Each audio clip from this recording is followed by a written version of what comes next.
We've heard unbelievable stories today, presentations. But the most difficult part is always to inspire people to take action. Correct? And as a father of 4 children, you could say, how do you get kids to eat this? Kind of similar, right? And I've asked 100 top-level managers, marketeers, scholars, this very question: how do you get kids to eat salad? I know it's a cabbage, but it doesn't matter. All that green stuff, right? And before I tell you what they've told me, which was quite surprising, and what I've observed with my own kids, let me confess. I'm actually scared every single day, every single meal, to ask my kids to eat this. You know why? Because you get rejected. Nobody likes to get rejected, but you do, quite often, right? It's one of those things. And for a long period of time, I was like, no, that must be me, who's just not capable to deal with parenting, really. Until you kind of go on playgrounds, you start speaking with other parents and you ask them, hey, how do you actually do this here with the green stuff? Because it doesn't work for me. And then you realize it's not just you, it's 90% of parents struggling with the same thing as you. And it's actually a pity. Think about it. It's something so beautiful. Nice, right? And the intention and the love of a parent to their children is so absolute. And still, 90% of the time, we fail. And if you think it a bit further, did you know that 90% of innovation projects fail? You know why? Because people are not buying the innovation salad either. Did you know that 90%, and that's an average, right, at about 90% of startups fail? You know why? There it is. People, investors, the market, whoever, they're not buying the startup salad either. And as a matter of fact, 90% of sustainability projects fail because people are not buying that salad. And it's quite disturbing if you think about it. I'm like, there's good intention for this world. We want to do great stuff, but for some reason, we miserably fail at it 90% of the time. And I was like, we can't continue like this. We have to find a formula.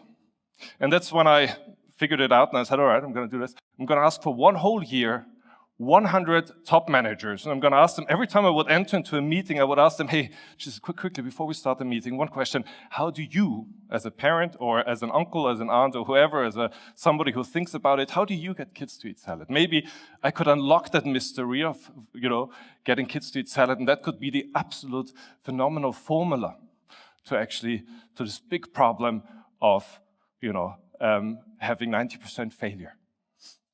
So what I did, and interesting, I'm just going to keep it quite short, to summarize it, out of the 100 answers I got, we can kind of line them up along Maslow's pyramid of needs.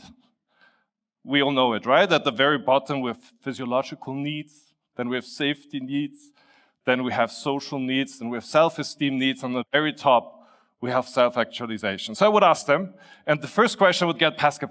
It's an easy one. Eat or die. Right? If there is an alternative, forget it. There can't be anything else than salad. At some point, they'll be so hungry that they will eat it. Well, we know that doesn't really work. It's like, it reminds me a bit of society when we say, hey, this is a law, now you have to do it. It doesn't trigger any excitement inside of me when somebody tells me I have to. There's no choice. There's no alternative. I don't like it, right? So that doesn't work. So as we brainstormed with them for a whole year, the next day was, no, that doesn't work. You got to sugarcoat it. Dunk it into chocolate, right? Give them extra screen time. And when you do that, the miracle happens. And it does surprisingly happen until you take that stuff away. And you realize the only thing they were eating was what? Chocolate and screen time. And the moment you take this away, there is no salad at all anymore. So that layer doesn't work. Then you take it to next to the social level. You're like, you know what? Do you know Popeye loves spinach? Eh? You should try that as well. Or did you know that Bob in kindergarten, he loves salad? That's what his mom told me. Maybe you should try. And kind of reminds me of Jeff Bezos on Amazon. You know your friends bought this? Maybe it's interesting for you as well. Eh? Until you buy it and you realize, I didn't need that actually. But anyhow, so that doesn't work either. So you go to the last level, and that's a special one, because we all caught our parents doing this. Every single one of us. And I did that. You cut it so small, right? Like so small that the kids don't know that it's in there. And kind of the bolognese, right? I don't know what you put in there, all kinds of stuff that, you have to eat some kind of green stuff, some kind of healthy stuff. And it works perfectly fine. Until that one day. They love that stuff. They realize that there's some stuff in there they don't like. And all of a sudden they hate it. And trust is gone forever. And those were the 4 basic answers I would receive, and I realized, you know what? There is no hope. Because those guys don't know it, and those are the guys who are selling us every day all kinds of stuff we don't need, we didn't know we need it, and they still sell it to us, and we buy it. But they don't even know how to get kids to eat salad. So for some reason, I thought, okay, that's over, it won't happen. But then one thing I realized, that nobody actually talked about self-actualization. And I didn't think about it at the time. But lucky to me, and I'm very grateful also to my wife, and that we have 4 children together, I realized something, that at the age of 5, a miracle happens. And my kids taught me what self-actualization actually means in the context of that, and how powerful it is if we apply that. My son knocks on the door, like son, daughter, son, right? So it was the 3rd time. First time I was like, interesting. Second time I was like, well, happens again at the age of 5. And with the 3rd one, I was like, no, there must be a formula here. Son, Dad, we're eating. Okay. I'm finishing off some emails and come down to the table, and he sits in front of this massive pile of salad, bright shining, all excited. What happened?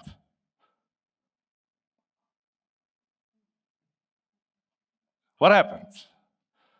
For the first time, did this little kid create this salad himself? Not one single top manager said this point. Not one single one of them. They all said it's impossible first, and they kind of brainstormed, they came up with the other points, but nobody said they have to do it themselves. And then you sit across the table, you look at him, you're like, I don't know what happened, but he paid himself. And obviously he says, Dad, you have to try it. The first reaction is he wants you to have a piece of it. So you take it and you try, and you're like, you know what, son, that's the best salad I've ever eaten. And the miracle of this is, if you think about it, it's actually, objectively, a very, very badly cut cucumber next to a very, very badly cut tomato, right? And we would look at it, we're like, my little avocado, goji berry, I don't know what salad for $30, that's so much better. But for him, there's no comparison. And it's powerful. Think about this. There is no competition in this very second. No competition. If you want to enter a zone of no competition, this is the zone. It's very interesting. So then, he says, I tried, I said, it's delicious, son. It's fantastic. You know what? We're going to write down this recipe. I love it. It's great. And we're going to put it on the wall, and when Mom comes in, we're going to tell her that this is the best salad ever. And tomorrow, you're going to do it again. Right? And he gets excited, and he's proud. Huh? So there you go. I did my salad. I'm amazing. So what do we learn from that? And it's not, and the most important part is not about kids and salad. It's about everything we do at work. The kids taught me, or my son here, or my 3 kids, and the 4th one who just turned 5, actually, I saw something similar. You can just observe it. It's interesting. Observe it if you have kids at the age of 5. they taught me what self-actualization means. And there's 3 basic principles. The first one is nobody cares about this. They don't care about it. But you know what he cares about? He cares about this.